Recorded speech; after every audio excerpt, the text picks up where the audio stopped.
How about that? All right, let's bring in Seth with a check of our weather.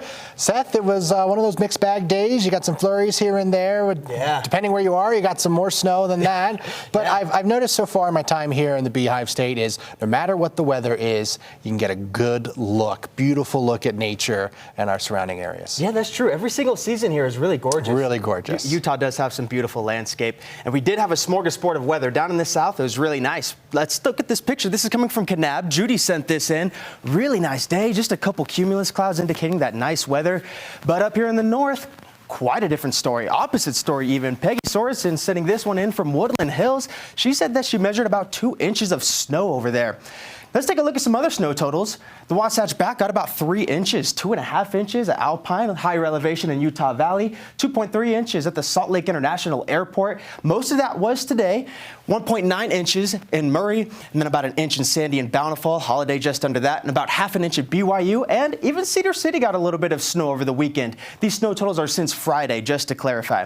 Now, as we take a look at that radar, you see there's not anything going on anymore. The last of that moisture has since cleared on out, and high pressure starting to build in. And it cleared out just in time for us to catch this, the full moon. Scott Taylor sent this time lapse. You could see the moon gradually rising up there. It's at a 99% right now. And tomorrow, we're going to see Mars go behind the moon. So that's kind of fun.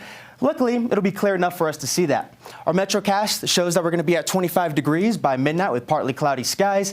Temperatures continue dropping to 22 degrees by 5 a.m. Continues clearing out as well. And then by 10 o'clock tomorrow, those temperatures are very slow to warm. We may not even break free of freezing tomorrow. A lot of us along the Wasatch Front aren't going to break free of freezing. Futurecast shows that we do have a system that's going to start to skim the eastern side of the state, and it could bring a couple of snow showers to the higher elevations, including the western Uintas, the Wasatch Mountains south of I-80, and Park City. But it's going to be light, and it's going to be very brief. Watch, moves right on out, just a quick shower, and then it clears out as that high pressure builds for your midweek. So that high pressure is going to keep us clear, keeping us really calm for a little bit, but that's going to slide out, and it opens the door for this system up here in the north. So it's going to drag all this really cold, teeth-chattering air all the way across the country. Now, the good news is that we have the Continental Divide. The Rocky Mountains are going to usher a lot of the coldest air into the plains, but it's still going to be cold enough that you're going to want to grab one of your thicker jackets out there. We can also see a couple snow showers. We're kind of trying to figure out where that wants to go. The models can't quite agree, but it looks like we could get a couple of flurries. It is going to be dry, so it won't be very much. Regional forecast shows that tomorrow we're going to be in the 30s across the state for most of us, 28 degrees in Logan, 24 in Rock Springs, and then down in St. George, we're going to be in the 40s. All right, let's punch this in a little bit. The Wasatch Front, like I said, a lot of us aren't breaking free of freezing. We could here in Salt Lake, though, with a high of 33 degrees.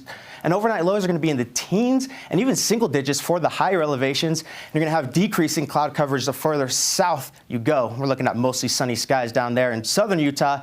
Like I said, 47 degrees is going to be the high tomorrow in St. George. St. George is going to warm fairly quickly up to the 50s by your midweek.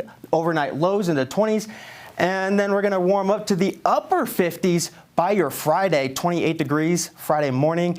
And then look at that, a 10-degree drop between Friday and Saturday. That's that system that's moving on through, coming in from Canada, bringing that dry, very cold air, dropping temperatures all the way from 56 to 46 to 42 over the weekend. Could even get colder than that. Here on the Wasatch Front, we're slower to warm. We have an inversion setup, so we're going to have this warm layer on top and colder air near the surface. Now, I don't think that we're going to have too much haze to worry about, but it's going to make it slower to warm up. We're going to hang on to those 30s all the way through Wednesday. Eventually, we do break free of the 30s Thursday and Friday with 41 degrees, overnight lows in the 20s and teens, 41 degrees for Friday, but 31 for your Saturday. And then on Sunday, oh man, we're not even going to break free of the 20s. 28 degrees is going to be the high. 13 degrees is the low. And then on Monday, it's going to be even colder than that. All right, Seth. Thank you very much. Hey, Wes. You. You know, at 5 o'clock, we were